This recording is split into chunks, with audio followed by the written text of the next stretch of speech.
नमस्कार दोस्तों, कविता Yadav YouTube channel पर आप सभी का स्वागत है। DSSP TGT PGT हिंदी की तैयारी को आगे बढ़ाते हुए आज की क्लास में हम करेंगे हिंदी साहित्य के इतिहास के अंतर्गत हम कर रहे थे आधुनिक काल के अंतर्गत हम द्विवेदी युग से संबंधित उनके महत्वपूर्ण कवियों को प्रमुख कवियों को हम देख रहे थे। तो द्विवेदी युग के अंतर्गत जितने भी प्रमुख कवि हुए हैं उनको करते हुए हम आगे बढ़ रहे हैं। तो महावीर प्रसाद द्विवेदी और मैथिली शरण गुप्त को हम पिछली क्लास में कर चुके थे। आज की क्लास में हम अयोध्या सिंह उपाध्याय हरिऔध और श्रीधर पाठक इन दो कवियों के संबंध में उन महत्वपूर्ण तथ्यों को देखेंगे जो कि परीक्षाओं में बार बार पूछे जाते हैं। और सभी इम्पोर्टेंट तथ्यों को देखते हुए इसी तरह हम परीक्षा तक अपनी तैयारी को धीरे धीरे आगे बढ़ाते रहेंगे। साथ साथ अधिक से अधिक प्रश्नों का अभ्यास भी करते हुए हम चलते रहेंगे, क्योंकि आप सभी को पता है निरंतर अभ्यास ही सफलता का राज होता है। और एक बात और कहना चाहती हूँ भाई, केवल DSSP के लिए ही नहीं, जिस भी परीक्षा में हिंदी साहित्य संबंधी प्रश्न पूछे जाते हैं, NTA नेट की परीक्षा हो या किसी भी स्टेट के अंतर्गत TGT PGT परीक्षा हो, तो उनमें सभी के लिए ये क्लास काफ़ी मददगार साबित होगी, काफ़ी हेल्पफुल रहेंगे। इन्हीं तथ्यों में से आपको प्रश्न परीक्षाओं में देखने को भी मिलेंगे। तो कर लेते हैं बात अयोध्या सिंह उपाध्याय हरिऔध जी के संबंध में। तो इनका जन्म आप लोगों को पता ही है 1865 ईस्वी में हुआ। मृत्यु जो है 1947 ईस्वी में हुई। जन्म स्थान कहाँ रहा? ग्राम निजामाबाद, जिला आजमगढ़। इस प्रकार से आपको ध्यान रखना है। बढ़ते हैं आगे। व्यवसाय की बात करें तो इनका व्यवसाय पहले में मिडिल स्कूल के अध्यापक के रूप में कार्यरत करते थे ये। फिर कांगूनगो जो है 1923 ईस्वी से सेवानिवृत्त हुए। और गणपति चंद्र गुप्त ने, ये गुप्त है भाई, गणपति चंद्र गुप्त जी ने इनको आधुनिक काल का सूरदास कहा है। आधुनिक काल का सूरदास किसे कहा जाता है? अयोध्या सिंह उपाध्याय हरिऔध को कई बार परीक्षाओं में पूछा जाता है। और पिछली ही क्लास में मैंने आपको बताया था आधुनिक काल का तुलसीदास किसे कहा जाता है? आधुनिक काल का तुलसीदास मैथिली शरण गुप्त को, मैथिली शरण गुप्त, ये आपको पता ही है। तो पिछली क्लास में हमने आधुनिक काल का तुलसीदास के संबंध में पढ़ लिया था कि मैथिली शरण गुप्त जी को कहा जाता है, लेकिन आधुनिक काल का सूरदास जो है किसे कहा जाता है? अयोध्या सिंह उपाध्याय हरिऔध को। मैथिली शरण गुप्त को आधुनिक काल का तुलसीदास उनकी रचना साकेत के, जो उन्होंने रचना लिखी थी, साकेत एक बहुत बड़ा राम काव्य संबंधी रचना रही है उनकी, उसी आधार पर उन्हें आधुनिक काल का तुलसीदास कहा जाता है। और अयोध्या सिंह उपाध्याय हरिऔध की जो इनकी रचना है प्रिय प्रवास, एक महाकाव्य है जो कृष्ण संबंधी है। इसी कारण इन्हें आधुनिक काल का जो है सूरदास की संज्ञा दी गई है। और ये किसने कहा था, किस विद्वान के अनुसार, ये पूछ लिया जाए तो गणपति चंद्र गुप्त जी के अनुसार। बढ़ते हैं आगे। प्रमुख रचनाएं देख लेते हैं। कृष्ण संबंधी प्रमुख रचनाएं हम देखते हैं तो कृष्ण शतक 1882 ईस्वी की रचना है।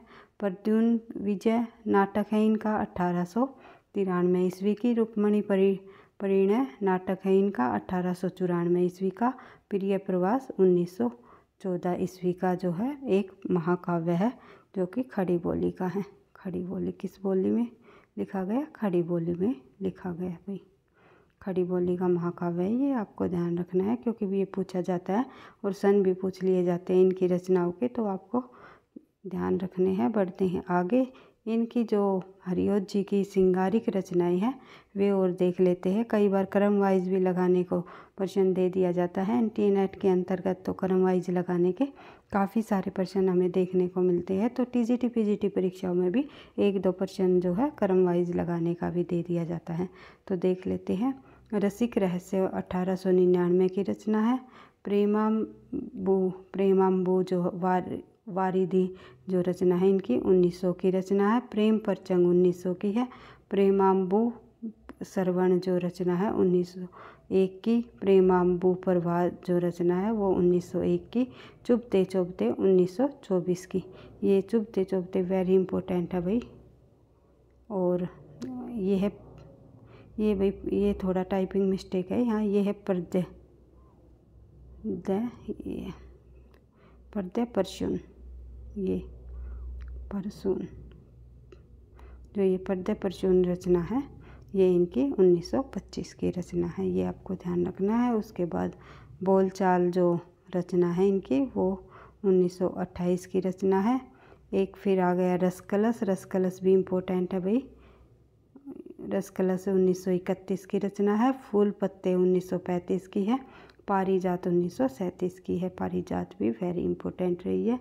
फिर कल्पलता 1937, ग्राम गीत 1938, बाल कविता 1939, हरिओद सतसई 1940, कबीर कुंडल रचना है इनकी। श्री कृष्ण शतक भी इनका रचना है और ऋतु मुकुर इनकी रचना है। फिर है उपदेश कुसुम, उद्बोधन और मरम स्पर्श।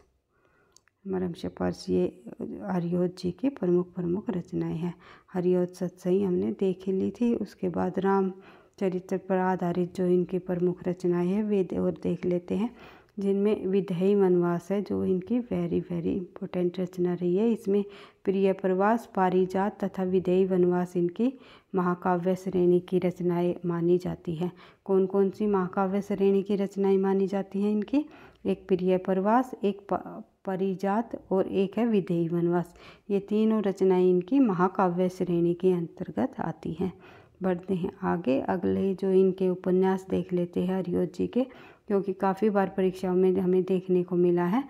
अधखिला फूल, ठेठ हिंदी का ठेठ, विनिश का बांका, एक अनुदित उपन्यास है ये। और अधखिला फूल 1907 की रचना है और ठेठ हिंदी का ठाठ जो है 1899 की इनके उपन्यास है। इस प्रकार से आपको इनके उपन्यासों को ध्यान रखना है, क्योंकि ये दोनों उपन्यास काफ़ी इम्पोर्टेंट हुए हैं और बार बार परीक्षाओं में पूछे जाते हैं। ठेठ हिंदी का ठाठ 1899, अधखिले फूल 1907। इस प्रकार से आपको ध्यान रखना है। वेनिस का बांका इनकी अनुदित उपन्यास है। ये भी पूछ लिया जाता है कई बार कि हरिओद जी का इनमें से अनुदित उपन्यास कौन सा है, तो वेनिस का बांका। बढ़ते हैं आगे। अगला प्रश्न है, अगला हमारा तथ्य है, देख लेते हैं। प्रिय प्रवास इनका सर्वश्रेष्ठ उपन्यास है। कौन सा सर्वश्रेष्ठ उपन्यास? सॉरी भाई, उपन्यास नहीं, महाकाव्य। कौन सा महाकाव्य सर्वश्रेष्ठ है इनका? प्रिय प्रवास। हमने देखा था एक विदेही वनवास, एक प्रिय प्रवास और एक पारिजात, ये तीन इनके प्रमुख महाकाव्य माने जाते हैं, जिनमें कि प्रिय प्रवास इनका सर्वश्रेष्ठ महाकाव्य है। इनमें राधा को लोक नायिका, लोक सेविका व लोक शिक्षिका के रूप में स्थापित किया गया है। किस किस रूप में राधा को इस उपन्यास में इस रचना में, इस महाकाव्य में स्थापित किया गया है? तो अभी हमने उपन्यास के संबंध में पढ़ा, तो बार बार उपन्यास ही मुँह से निकल रहा है, तो इसके लिए मैं माफ़ी चाहूँगी। तो प्रिय प्रवास इनका सर्वश्रेष्ठ महाकाव्य है। इसमें राधा को जो है लोक नायिका, लोक सेविका व लोक शिक्षिका के रूप में स्थापित किया गया है। ये आपको बिल्कुल ध्यान रखना है। इसका मूल भाव जो है रति प्रेम नहीं है, जो यानी कि इसका जो मूल भाव है वो रति अर्थात प्रेम नहीं है। सॉरी भाई, रति नहीं है, प्रेम है। जो इस महाकाव्य का मूल भाव अगर पूछ लिया जाए, उसका जो मूल भाव पूछ लिया जाए तो रति अर्थात रति का जो स्थायी भाव है एक रति, उसका भाव क्या होगा? श्रृंगार। श्रृंगार रस का स्थायी भाव क्या होता है? रति। तो रति नहीं है बल्कि प्रेम है, यह आपको ध्यान रखना है। बढ़ते हैं आगे। यह खड़ी बोली हिंदी का प्रथम महाकाव्य माना जाता है। इसमें 17 सर्ग है। प्रिय प्रवास महाकाव्य में कितने सर्ग बताए जाते हैं? 17 सर्ग। कामायनी में हमें 15 सर्ग देखने को मिलते हैं। साकेत में हमें जो है 12 सर्ग देखने को मिलते हैं। इस प्रकार से आप लोगों को हर एक महाकाव्यों में कितने सर्ग दिए गए हैं ये आपको ध्यान रखना है। बढ़ते हैं आगे। अगले तथ्य हम देख लेते हैं। इस रचना के लिए इनको मंगला प्रसाद पारितोषिक जो पुरस्कार भी प्रदान किया गया। कई बार पूछ लिया जाता है प्रिय अयोध्या सिंह उपाध्याय हरिओद जी को किस रचना पर मंगला प्रसाद पारितोषिक पुरस्कार प्राप्त हुआ है? वो उनकी रचना जो है प्रिय प्रवास महाकाव्य पर। बढ़ते हैं आगे। अपनी अपूर्व साहित्य साधना के कारण इनको कवि सम्राट की उपाधि भी दी गई है। तो कवि सम्राट किसे कहा जाता है? अयोध्या सिंह उपाध्याय हरिऔध जी को। और उपन्यास सम्राट वो कहा जाता है मुंशी प्रेमचंद को। उपन्यासों का सम्राट जो है मुंशी प्रेमचंद जी को कहा जाता है भाई। एक सेकेंड, मुंशी प्रेमचंद जी को उपन्यासों का सम्राट कहा जाता है और कवि सम्राट कहा जाता है वो अयोध्या सिंह उपाध्याय हरिऔध जी को। इस प्रकार आपको हर एक तथ्यों को एक दूसरे से रिलेट करते हुए ध्यान रखने हैं। बढ़ते हैं आगे। इन्होंने ब्रज भाषा एवं खड़ी बोली दोनों में रचनाएं की हैं। रस कलश रचना में ब्रज भाषा तथा प्रिय प्रवास रचना जो है खड़ी बोली में है। ये थोड़ा भाई विदय, ये यहाँ पे थोड़ा टाइपिंग मिस्टेक हो गया। तो इनकी जो रचना है उन्होंने ब्रज भाषा और खड़ी बोली दोनों में रचनाएं की है, जिसमें कि रस कलश जो रचना है वो रचना है ब्रज भाषा में। कई बार इनकी रचनाओं की भाषा भी पूछ लेते हैं। हरिऔध जी की रस कलश रचना किस भाषा की रचना है? तो आपको ध्यान रखना है रस कलश रचना ब्रज भाषा की है तथा प्रिय प्रवास और विदेही वनवास ये दोनों रचनाएं खड़ी बोली से संबंधित हैं। इनमें खड़ी बोली का प्रयोग किया है। बढ़ते हैं आगे। अगला तथ्य हम देख लेते हैं। इसके बाद देख लेते हैं भाई प्रिय प्रवास रचना प्रथम छंद यहाँ द्रष्टव्य है। प्रिय प्रवास का प्रथम छंद यहाँ पर हम देख सकते हैं, क्योंकि कई बार पूछ लिया जाता है ये पंक्ति किस रचना से ली गई है। तो दिवस का अवसान समीप था, गगन था कुछ लोहित हो चला, तरु शिखा पर थी अब राजती कमलनी कुछ वल्लभ की प्रभा। इस प्रकार अगर ये पंक्ति पूछ ली जाए आपको ध्यान रखना है हरिऔध जी की प्रिय प्रवास से ली गई है। बढ़ते हैं आगे। विदेही वनवास मूलतः वाल्मीकि रामायण पर आधारित जो रचना है, विदेही वनवास मूलतः जो है वाल्मीकि रामायण पर आधारित है और इसमें राम के सीता के निर्वासन की कथा 18 सर्गों में वर्णित है। यानी प्रिय प्रवास में 17 सर्ग बताए गए हैं, इसमें जो है 18 सर्गों में राम तथा सीता के निर्वासन की कथा को वर्णित किया गया है। 18 इस प्रकार से आपको ध्यान रखना है। बढ़ते हैं आगे। प्रिय प्रवास मूलतः वियोग श्रृंगार का ग्रंथ माना जाता है। प्रिय प्रवास किस प्रकार का ग्रंथ माना गया है? वो एक वियोग श्रृंगार का ग्रंथ है, जिसमें योग वात्सल्य का चित्रण भी इसमें प्रमुखता से दिखाया है और इसमें राधा के विरह का निरूपण चतुर्थ सर्ग में मिलता है। राधा के विरह का निरूपण प्रिय प्रवास के अंतर्गत हमें किस सर्ग में देखने को मिलता है? वो मिलता है चौथे सर्ग में, यानी चतुर्थ सर्ग में। रस कलश एक रीति ग्रंथ है। रस कलश किस प्रकार का ग्रंथ है भाई? रीति ग्रंथ है। ये आपको ध्यान रखना है, पूछा जा सकता है रस कलश किस प्रकार का ग्रंथ है? तो रीति ग्रंथ है रस कलश एक। और उसके बाद इसमें रस एवं उस स्वरूप नायिका भेद व ऋतु वर्णन किया गया है। उसमें रस एवं नायिका भेद व ऋतु वर्णन किया गया है। उसके बाद देख लेते हैं चुभते चुभते चोखे चुभते व बोलचाल रचनाओं में मुहावरेदार भाषा शैली का प्रयोग हमें देखने को मिलता है। चुभते चुभते और चोखे चुभते में और बोलचाल में किस प्रकार की शैली का प्रयोग किया गया है? तो मुहावरेदार भाषा शैली का। ये पूछा जा सकता है कि निम्नलिखित में से कौन सी रचना में मुहावरेदार भाषा शैली का प्रयोग हुआ है? तो इनमें मिलेगा आपको, या ऑप्शन में मिलेगा चुभते चुभते, फिर चोखे चुभते, फिर बोलचाल। इस प्रकार से आपको हर एक तथ्यों को, हर एक जो प्रश्नों को बिल्कुल ध्यान से पढ़ते हुए, तथ्यों को समझते हुए आंसर देना है। बढ़ते हैं आगे। अगला जो लेखक है द्विवेदी युग का, वो है श्रीधर पाठक। श्रीधर पाठक के संबंध में भी हम उन सभी महत्वपूर्ण तथ्यों को देख लेते हैं जो परीक्षाओं में बार बार पूछे जाते हैं। तो देख लेते हैं। अगर भाई वीडियो आपको पसंद आती है तो अच्छी लगती है, लगता है कहीं ना कहीं आपकी परीक्षा के लिए ये हेल्पफुल रहेगी, तो प्लीज़ लाइक कर दिया करो और एक प्यारा सा कमेंट भी कर दिया करो आपको क्लास कैसी लगी।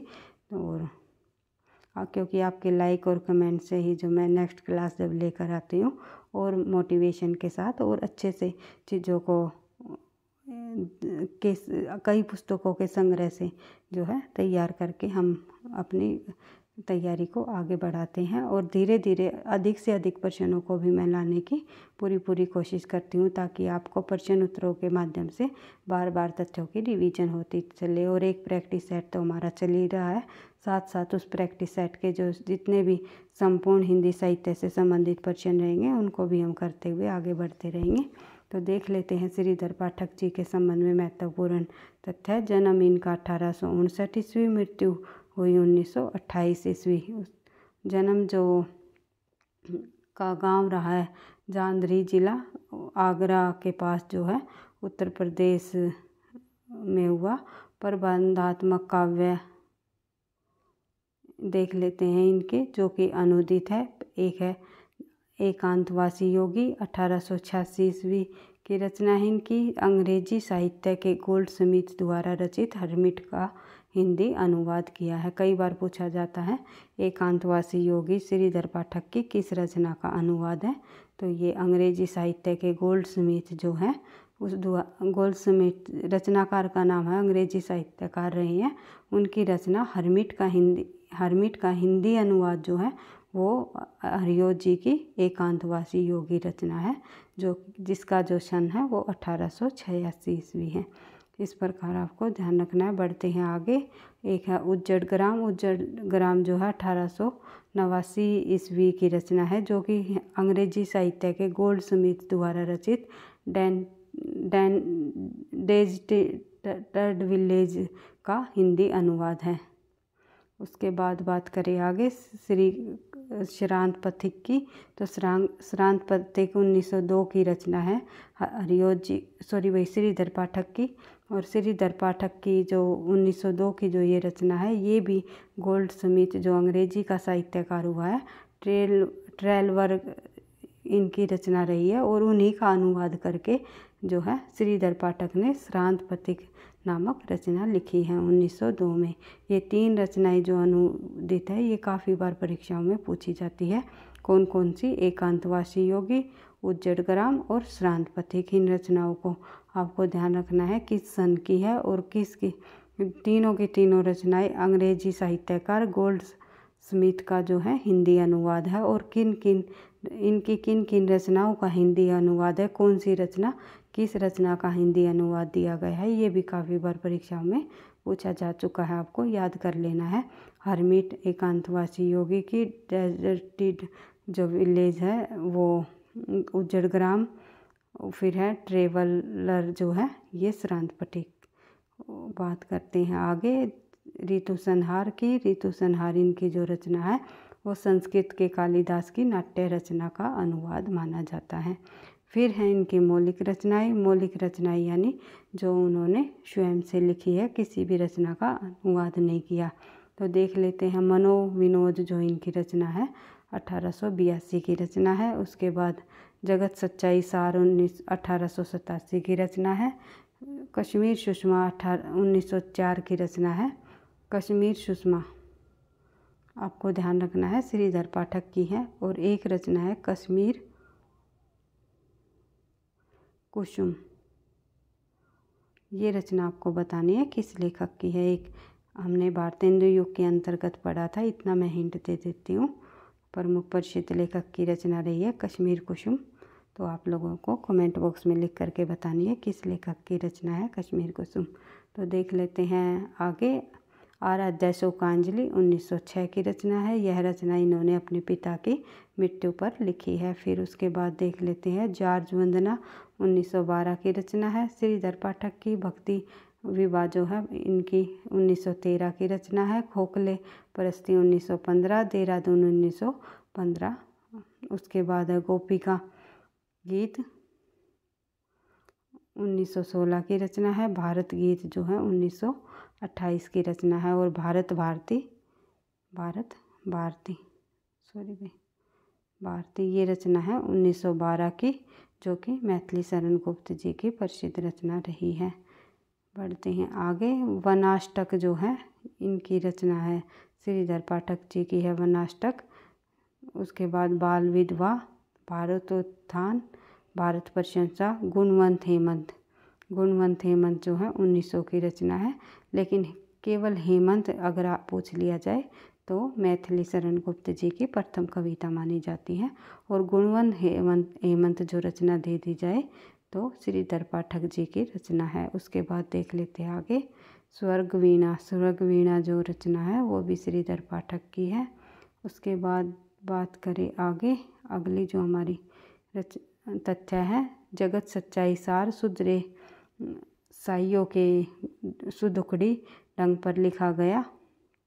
यानी जो ये जगत सच्चाई सार इनकी जो रचना है ये सुधरे साइयों के सदुखड़ी ढंग पर लिखा गया।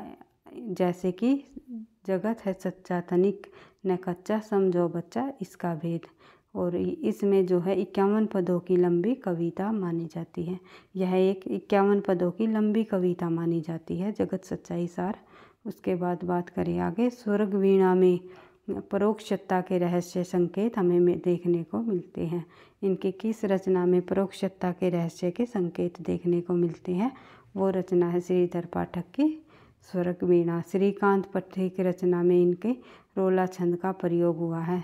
श्रीधर पाठक के किस रचना में रोला छंद का अधिक प्रयोग किया गया है? तो श्रांत पथिक जो कि किस रचना का अनुवाद है? श्रीधर पाठक जी की जो गोल्ड स्मिथ का जो लेखक हुए हैं अंग्रेजी साहित्यकार, उसकी रचना रही है। एक ट्रेलवर रचना का हिंदी अनुवाद है। इनको आप बार बार रिवाइज करोगे तब नाम आएगा और साथ साथ उनको रिवाइज करोगे तो आपको ये याद रह पाएंगे, अन्यथा आप फिर कंफ्यूज हो जाओगे कि कौन सी रचना किसका अनुवाद है।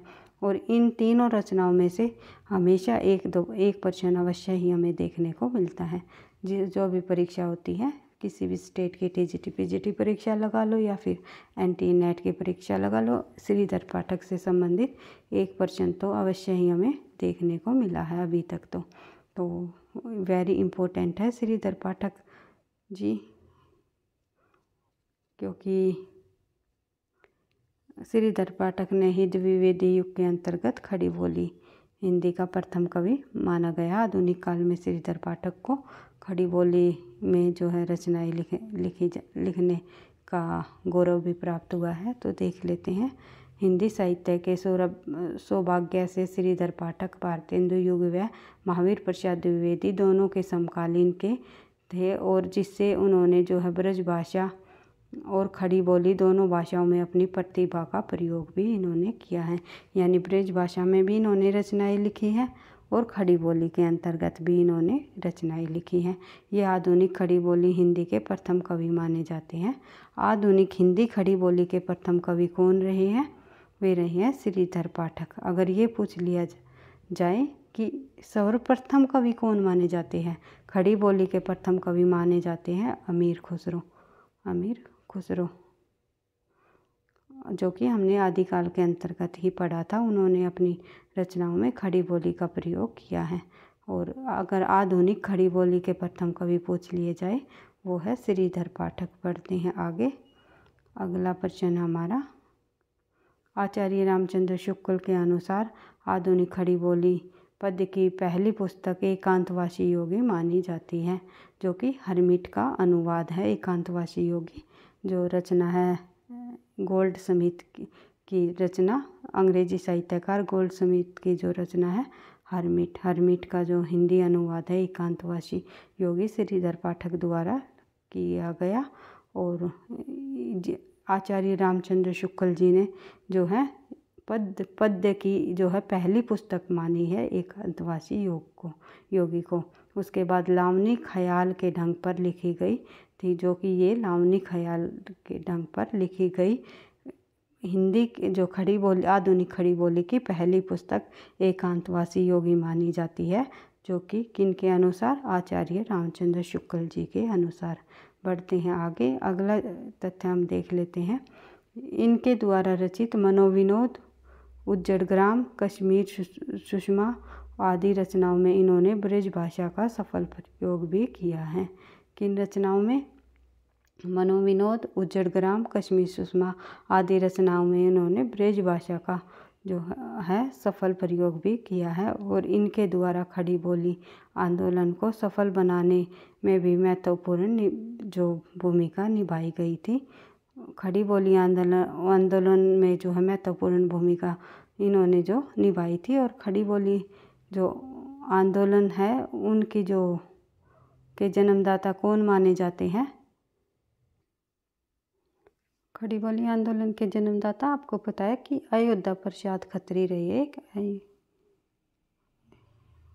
अयोध्या प्रसाद खत्री जी ने किस सन में 1888 ईस्वी में एक खड़ी बोली आंदोलन की शुरुआत की थी, जिसमें उन्होंने कहा था कि उन्होंने क्या किया था इस आंदोलन के तहत कि ब्रज भाषा और अवधी भाषा में रचनाएं जो है लिखने से मनाही की थी कि ब्रज भाषा और अवधी भाषा में रचना नहीं लिखी जाएगी, केवल खड़ी बोली में ही रचनाएं लिखी जाएगी। इसीलिए इन्होंने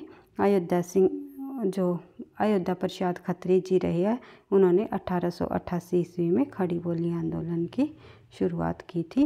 इसी के आगे बढ़ाया फिर और अन्य लेखकों ने, जैसे कि श्रीधर पाठक ने भी इसमें अपनी एक महत्वपूर्ण भूमिका निभाई। अपने समय के कवियों में प्रकृति का वर्णन जो है पाठक जी ने सबसे अधिक किया और इससे प्रेमियों में प्रकृति के उपासक नाम से प्रसिद्ध रहे। यानी कि अपने जो हिंदी प्रेमी रहे थे, जो उनकी रचनाएं पढ़ते थे, उनको पसंद करते थे, उन लोगों में जो है वे प्रकृति के उपासक के रूप में भी प्रसिद्ध रहे। अगर ये पूछ लिया जाए द्विवेदी युग के अंतर्गत प्रकृति के उपासक कवि कौन माने जाते हैं, तो श्रीधर पाठक का नाम आता है। और छायावाद युग के तो अंतर्गत आप लोगों को पता ही है, सुमित्रानंद पंत जी जो है प्रकृति के चितेरे कवि कहे जाते हैं। इस प्रकार एक दूसरे से रिलेट करते हुए चीज़ों को करना है। जैसे कि रीतिकाल के अंतर्गत हमने सेनापति का नाम पढ़ा था, प्रकृति के प्रेमी के रूप में प्रकृति का उन्होंने अधिक चित्रण किया था अपनी रचनाओं में। तो इसी प्रकार से प्रकृति के जो उपासक माने गए हैं द्विवेदी युग के अंतर्गत श्रीधर पाठक जी रहे हैं।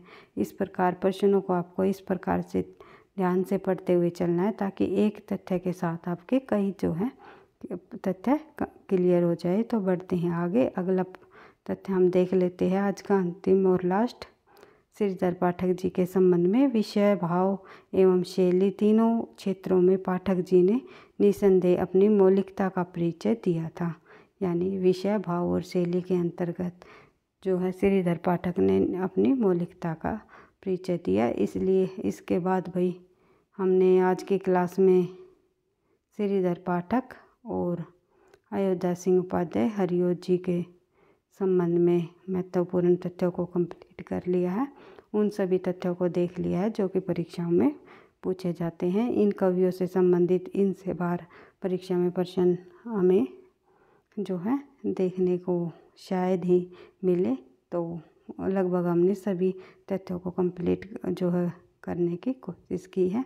इसी तरह DSSB के पाठ्यक्रम को हम धीरे धीरे आगे बढ़ाते हुए बिल्कुल आपको हिंदी साहित्य के इतिहास के अंतर्गत प्लेलिस्ट मिलेगी अलग अलग, बिल्कुल हिंदी शुरुआत से हिंदी साहित्य के इतिहास को हमने शुरुआत से किया है। आधुनिक काल तक आपको ये क्लासेस मिल जाएगी। लेकिन DSSB TGT PGT की जो हमने प्लेलिस्ट बनाई हुई है उसमें केवल हम मैराथन क्लास को ही इंक्लूड करते हैं, ताकि जो बच्चा बाद में जब रिवीजन करे केवल DSSB के एग्ज़ाम के समय जल्दी मैराथन क्लास को आप जो है रिवाइज करके संपूर्ण पाठ्यक्रम को एक साथ जल्दी से आप रिवाइज कर सको। तो इसलिए हम धीरे धीरे अपनी तैयारी को भी आगे बढ़ा रहे हैं, पाठ्यक्रम को भी आगे बढ़ा रहे हैं, साथ ही जो है अधिक से अधिक प्रश्नों का अभ्यास भी कर रहे हैं। NTA NET के प्रश्नों को भी लेकर के चल रहे हैं, साथ ही जो है DSSB के भी प्रश्नों को भी पिछले सालों में जितने भी पूछे गए प्रश्न हैं उनको हम जो है लेते हुए